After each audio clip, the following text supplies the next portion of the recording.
अर्थात तुम अपने भाग्य को बदलना चाहते हो। मैं समाप्त कर दूंगा सब कुछ। पूरी की पूरी सृष्टि ही मिटा दूंगा मैं, और उसी के साथ मिट जाएगा वो नर रूपी नारायण। ना नर रहेगा ना वानर। सृष्टि का विनाश करके तुम स्वयं को काल के हाथों से बचाना चाहते हो। हाँ दैत्य गुरु, काल रावण का काल नहीं बन सकता, और इसके लिए आपको, राहु को, केतु को और अन्य ग्रह को अपने अपने स्थान परिवर्तित करने होंगे। लंकेश, रावण, तुम्हारे कहने से हम तीनों तो अपनी दशा बदल देंगे, लेकिन दूसरे ग्रहों का क्या करोगे तुम? वे ही ग्रह बना रहे हैं तुम्हारे मृत्यु का योग। हाँ दशानंद, वो ग्रह अपने बाढ़ से नहीं हटेंगे। वो ग्रह भी देवताओं द्वारा नियंत्रित किए जाते हैं, इसलिए वो आग की बात नहीं मानेंगे। मानना पड़ेगा उन्हें।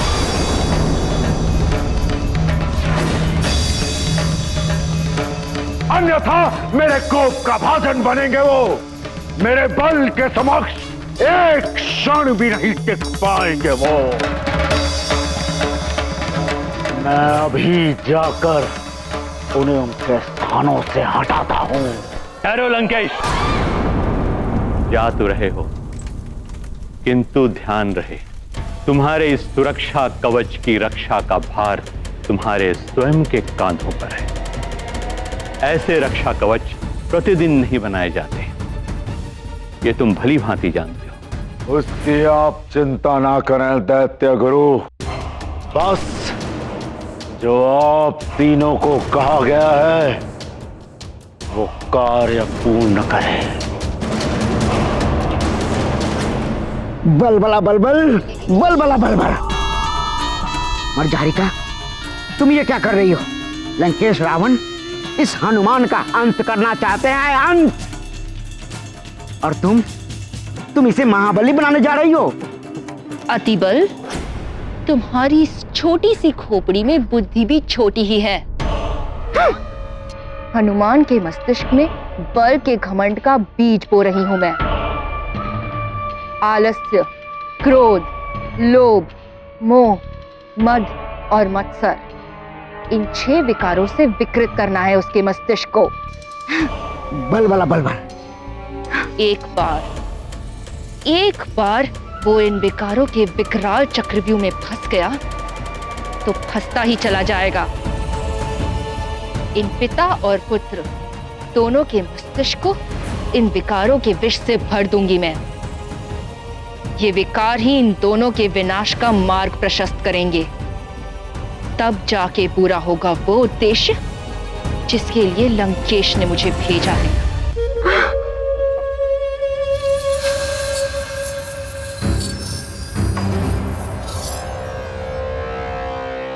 पृथ्वी, मैं शुक्र अपनी दिशा बदलकर तुम्हारी ओर आ रहा हूं।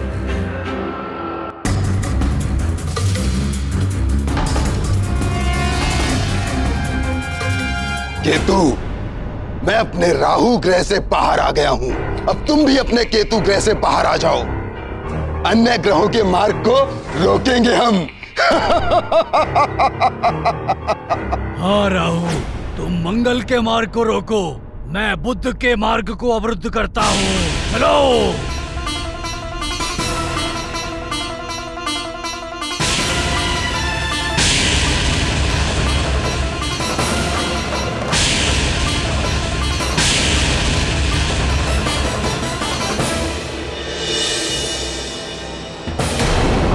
ये राहु को आज क्या हो गया? अपनी दिशा से हटकर मेरे मंगल पथ की ओर क्यों आ रहा है?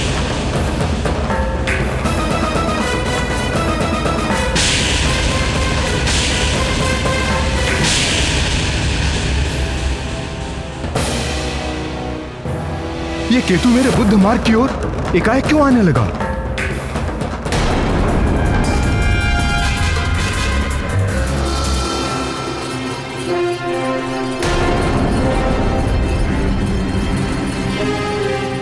क्या हुआ अरुणदेव, ये रथ क्यों रोक दिया? देव, ग्रहों की ओर देखिए।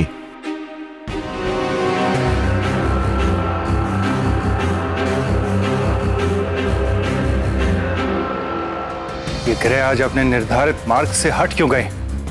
ग्रहों की बदलती स्थिति किसी बड़े अनिष्ट का संकेत दे रही है।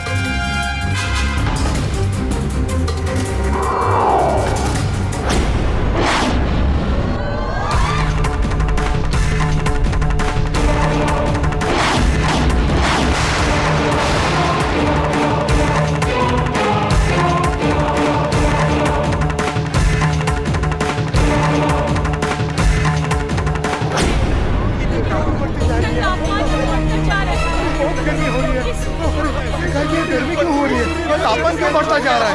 न जाने क्या होने वाला है। तापमान बढ़ता ही जा रहा है। ये क्या हो रहा है? क्या हो रहा है?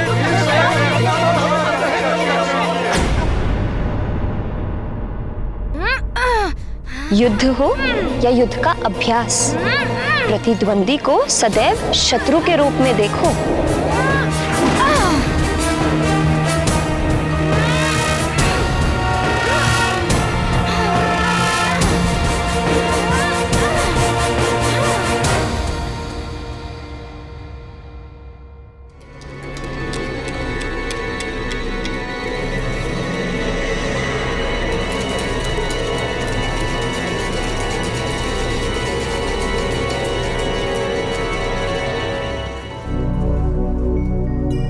मुझे एकाएक इतना श्वेत क्यों आने लगा?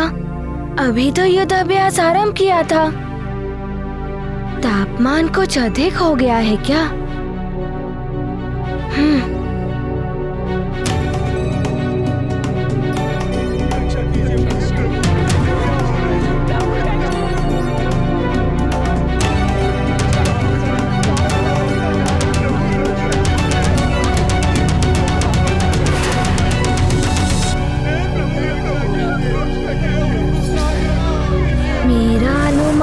सत्य ही था। ये तो आप सबको प्रताड़ित कर रहा है।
तपिश क्यों बढ़ गई है?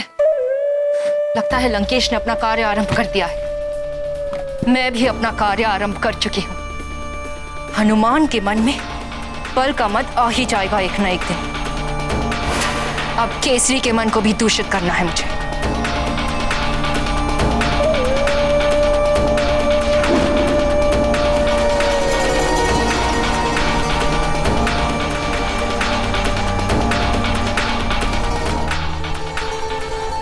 अंजना,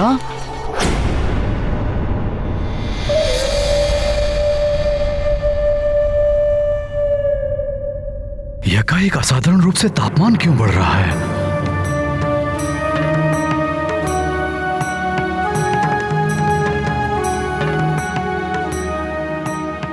सुमेरु पर पुनः कोई संकट आने वाला है क्या?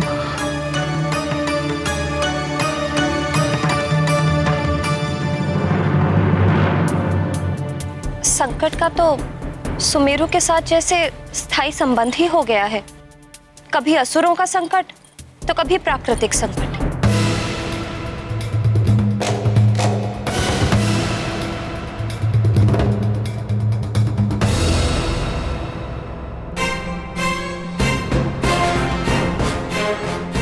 प्रणाम महाराज। प्रणाम महारानी जी।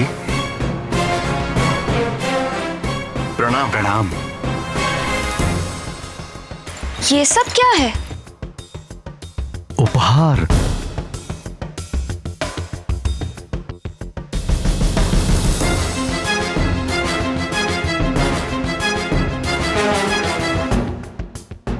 तुम्हारे लिए, हनुमान की मां के लिए, तुम्हारे लिए। नहीं,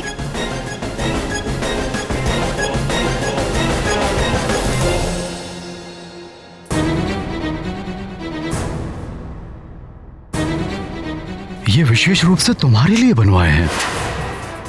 तुमने सुमेरु को हनुमान जैसा असाधारण युवराज जो दिया है।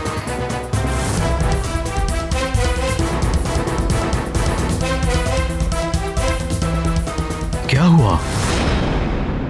आभूषण अच्छे नहीं लगे क्या? नहीं, आभूषण तो अच्छे हैं, किंतु क्या? मैं बहुत दिनों से तुम्हें उपहार देने की सोच रहा था, क्योंकि तुमने मुझे एक ऐसा वीर पुत्र दिया है जो सबके संकट मोचन कर लेता है, सबकी रक्षा करता है।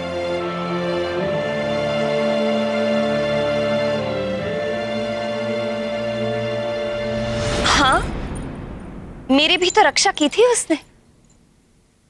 आपने तो एक राक्षस का संहार किया था, किंतु जब अनेकों राक्षसों ने घेर लिया था तो मेरा हनुमान ही आया था आपका साथ देने। हनुमान ना होता तो न जाने मैं आज कहां होती। क्यों ना देता साथ? हमारा पुत्र है,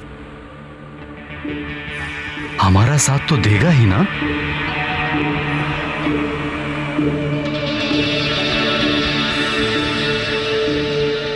उपहार का अधिकारी हनुमान है, मैं नहीं। और फिर हनुमान ने आपको भी तो बचाया था पंचफन से। पंचफन ने तो आपको अपने वश में कर लिया था। हनुमान ने ही आपको मुक्ति दिलाई, और पंचफन के विष से तो आपके प्राणों पर बनाई थी। हनुमान ने आपको बचाया। सोचिए स्वामी, यदि हनुमान ना होता तो क्या होता? मेरी मांग में ये सिंदूर है तो आपके नाम का, किंतु इसकी रक्षा हनुमान ही कर रहा है।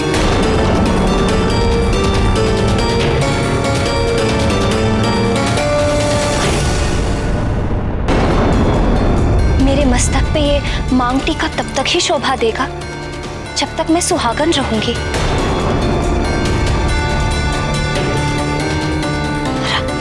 आज अगर हनुमान ना होता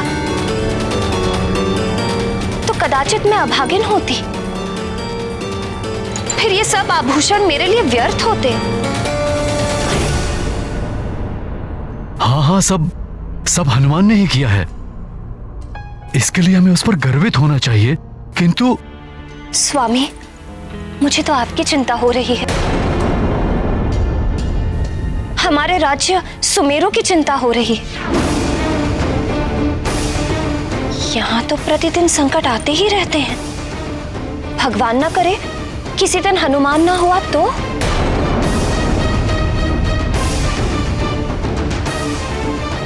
आप तो रक्षा कर नहीं पाएंगे,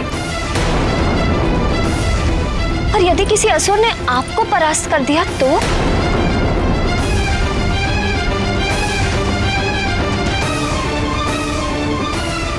मायावी शक्तियों के आगे देवताओं के राजा इंद्र भी परास्त हुए हैं। युद्ध में जय पराजय तो होती है। व्यर्थ की बातें लेकर बैठ गई हो तुम। मैं व्यर्थ की बातें नहीं कर रही हूं स्वामी, मैं तो सच्चाई। बस सेवक, हमारी गदा लाओ।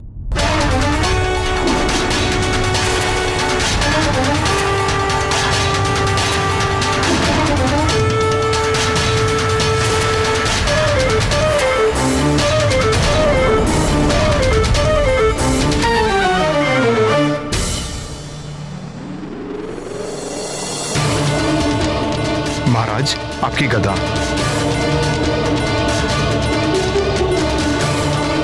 प्रणाम महाराज।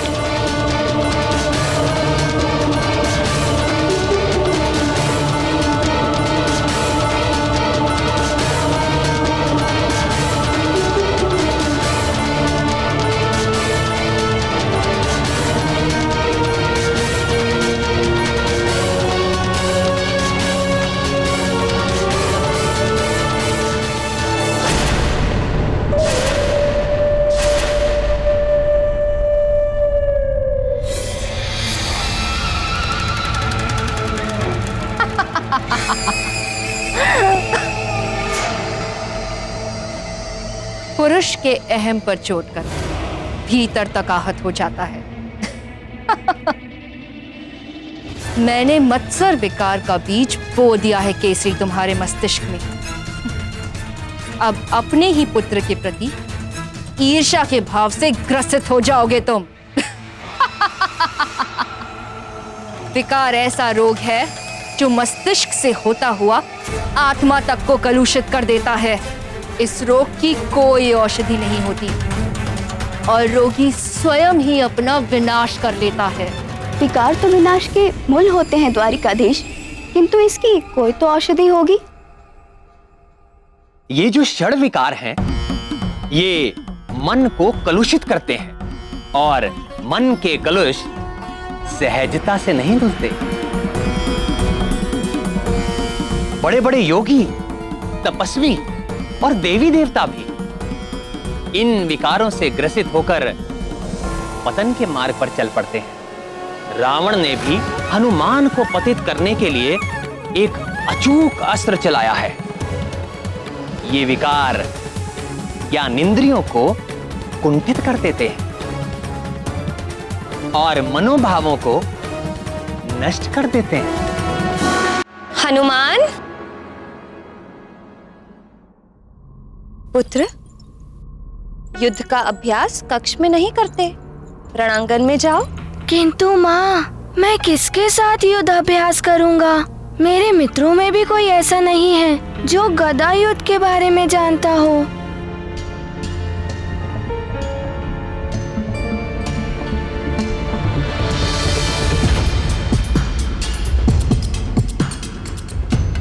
अच्छा ये बताओ, युद्ध के बारे में कौन है ऐसा जानकार जिसे तुम संसार में सर्वश्रेष्ठ मानते हो? सर्वश्रेष्ठ? इंद्रदेव। उनके पास वज्र भी है ना? सत्य कह रहे हो पुत्र, किंतु इंद्रदेव अपना कार्य छोड़कर तुम्हें गदा युद्ध सिखाने तो आ नहीं सकते। सुमेरु में सर्वश्रेष्ठ कौन? पिताश्री। तो फिर जब पिताश्री हैं तुम्हारे पास, तो किसी और की क्या आवश्यकता गदा अभ्यास कराने के लिए? मैं अभी पिताश्री के पास जाता हूँ। हनुमान, मैंने क्या कहा था स्मरण है ना? हाँ माँ, मुझे सब स्मरण है।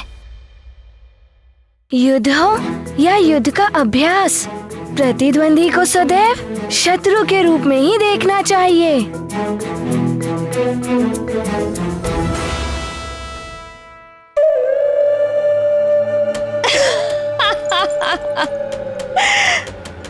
अब होगी पुत्र और पिता की स्पर्धा। अब देखना यह है कि पिता की ईर्ष्या पुत्र पर भारी पड़ती है या पुत्र का बल पिता को क्षति पहुंचाता है। जय लंकेश!